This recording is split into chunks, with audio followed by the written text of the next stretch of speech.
Kids Co. This week is week 2 of Origin Story, where we're going through the books of Genesis.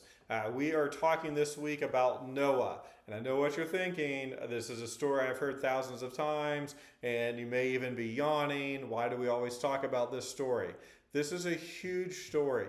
And so I'm going to challenge you to try to approach it with fresh eyes, to teach this story as if this is the first time you've ever taught it to someone before. Because think about what's going on in the story of Noah.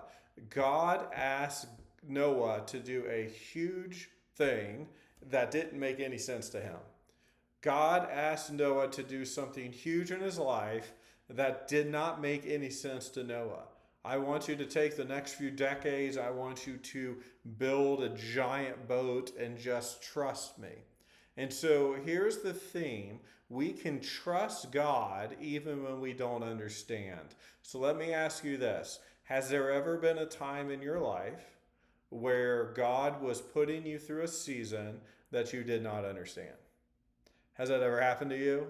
I know it's happened to me. In fact, I'm in one of those right now. Why isn't my house selling? I don't understand that. And so when we're in this season, the story of Noah is very, very applicable. I don't want us to necessarily just focus on the animals as much as focusing on the fact that Noah was faithful to trust God over a long period of time, and that we saw God's great faithfulness come through.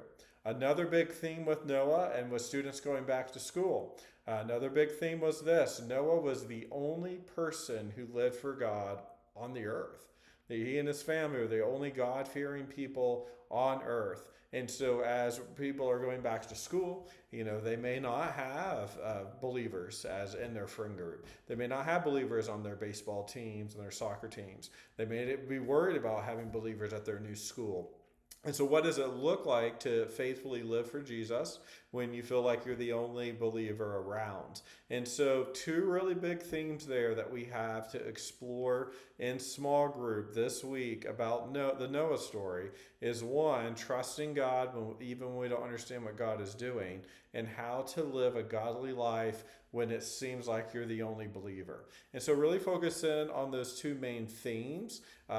Pray for your students, encourage them. Next week's a big week for them as they start back to school, and have fun teaching them and helping them take one step closer to Jesus.